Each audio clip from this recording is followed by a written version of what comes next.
All right, we got a rainy day today, but it's okay. We're gonna be putting a new steering wheel in the S2000. I have a personal steering wheel that I am reusing from my Miata. First thing we do is disconnect the negative terminal from the battery, which I did off camera, so that your airbag doesn't blow in your face when you remove it. I know that there are some covers on the sides, on the left and right side, and that's going to be hiding two screws that's holding the airbag in place. So let me just take off those covers and I'll show you those screws. All right, with the covers removed, it looks like there's a T30 Torx bit screw in there, so we'll remove that. Got this guy, we'll put it in there, take it out. Screws are out. Now the airbag should just come right out, just like that. Be careful of the wires. All right, so we're gonna have to unplug that yellow airbag wire. I believe that's cruise control, and this one is your horn. To take off the airbag wire, you gotta pull this collar back, and then it will disconnect from the steering wheel. Making sure the steering wheel is straight, you can get a 14mm socket, remove this bolt. Alright, so that's loose. You don't have to remove it completely off, just because once you get this steering wheel off of the column, it's not going to hit you in the face. The bolt will kind of hold it in place. So I've done this in the past. I've noticed kind of banging at the 3 and 9 o'clock position, wiggling it and pulling it towards you will get it out.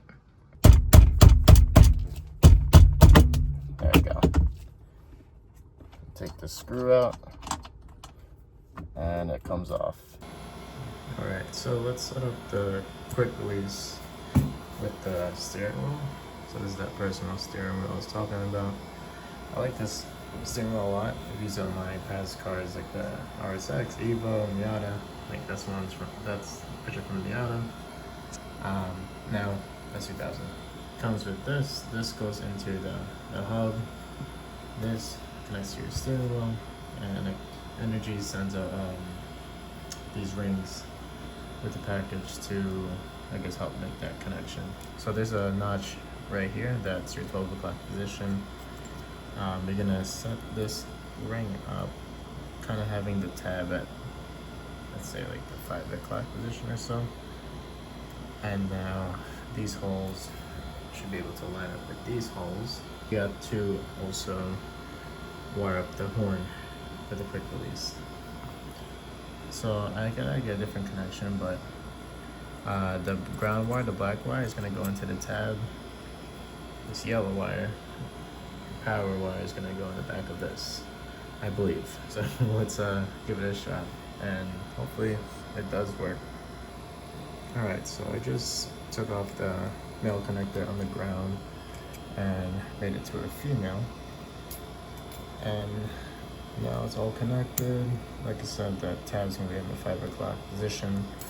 Can't really do this with one hand, but I'm gonna get the steering wheel and put it down and put the screws in, and then I think we can connect the yellow wire with this part of the horn.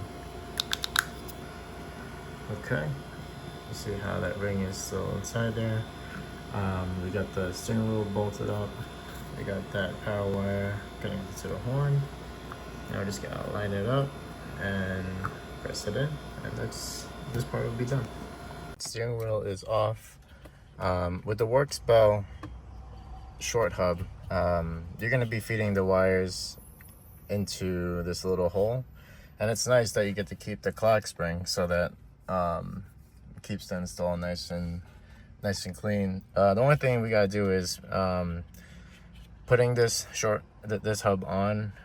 The back of this plastic is gonna be hitting this, so we're gonna have to remove one of these rings. So I'll take it inside, probably use a Dremel or a knife just to get one of these rings off so it sits nice and flush, and so it doesn't rub on the plastic here.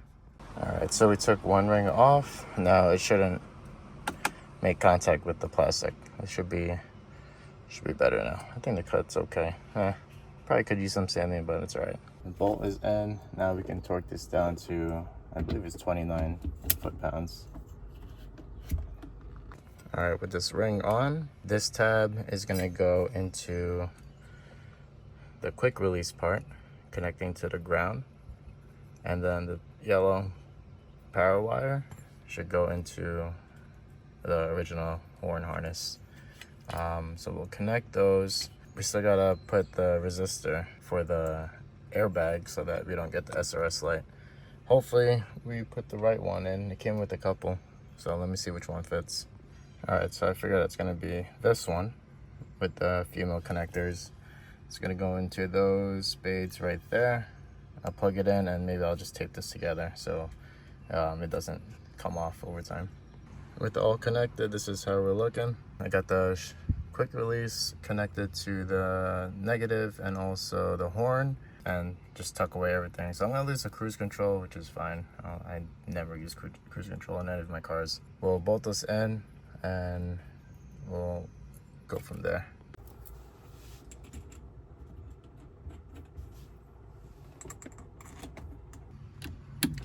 Tighten these down. These bolts were supplied in with the Works Bell kit. So I kind of like this hardware better than the one NRG comes with. It's black, blends in nicely. We'll tighten in a star pattern, kind of like doing your wheels with your lug nuts.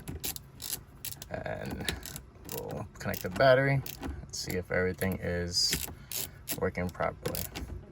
Okay, almost there. So the horn doesn't work, but I figured out that I need to somehow make this ground wire make contact with this retaining spring looking thing. So I will have to jerry rig something up. I'm thinking about like wrapping a wire on here and the connection at the other end of the wire to make contact with this connection. And the moment of truth. Let's see if that the SRS light is still on. I